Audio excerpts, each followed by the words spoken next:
Let's talk to Jim Carver, who's a UKIP MEP in the West Midlands. Hi, Jim. Good morning, Shane. From a party perspective, first of all, big result for you. And you know, she could say, well, it's just one, but it was in 2 by-elections last night, wasn't it? This is what's so exciting, and you know, I mean, we've had this, you know, since before we were going to. It looked like we had a chance of winning the European elections. Obviously, Bill, Jill, and I, you know, we won the European elections in the West Midlands here. Before we all got elected as MEPs, but you know, they were saying, oh, well, UKIP might win it, and then it looked like we were going to win it, saying, well, it could do, it could be a fluke, and then we won the European election. I said, well, the bubble will burst, that's it. And of course, since then, we've gone on and on.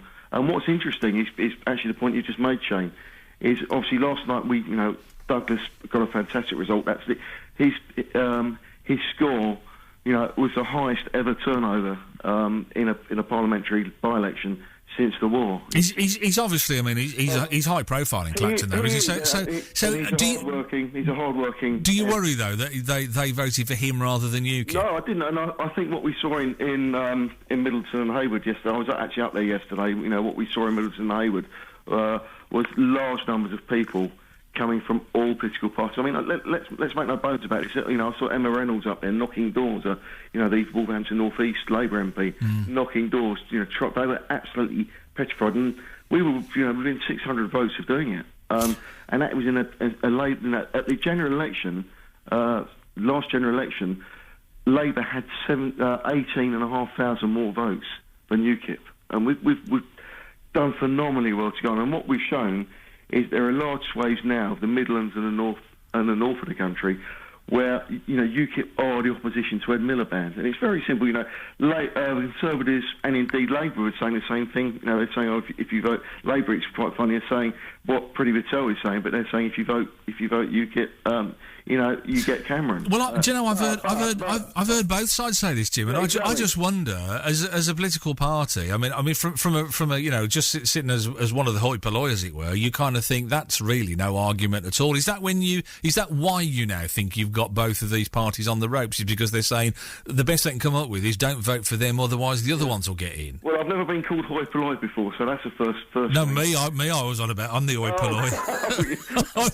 just as an, you know, as an ordinary voter, you know, it seems to me. Well, what kind of argument's that? Vote for me, or the others will get in. You know. And what they're not doing, Shane, they're not engaging with the electorate. And you know, whether people listening are UKIP supporters or not, one thing I think they will have to acknowledge is that, you know, we're actually making all political parties work that much harder. And what's actually clear now is, in large areas, you know, UKIP are the official opposition to Labour and the Conservatives.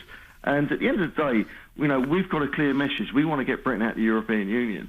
You know, we're very clear the direction we want to take our country in. And it's very simple. If on May the 7th, general election day next year, you go to bed with David Cameron, Nick Clegg, or Ed Miliband, you're going to wake up with Jean-Claude Juncker, the President of the European Commission. You see, you've started doing it there. Vote for them, or he'll get in. Jim, maybe that's the future in politics. I don't know. Jim, thank you. Got to leave it there. Jim Carver, UKIP MEP for the West Midlands. Thanks for being with us this morning. BBC Coventry and Warwickshire.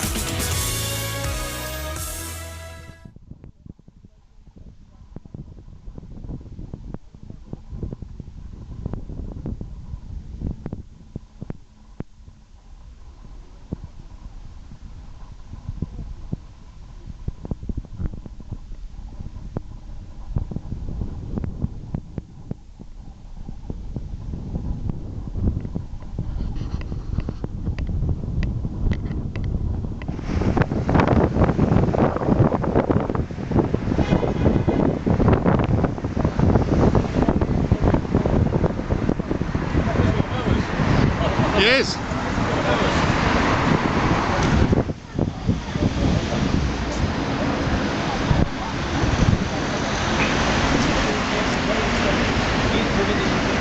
Right. Yeah, right. Yeah, you were in the cafe before, weren't you? Yes, yeah. I'm Charles.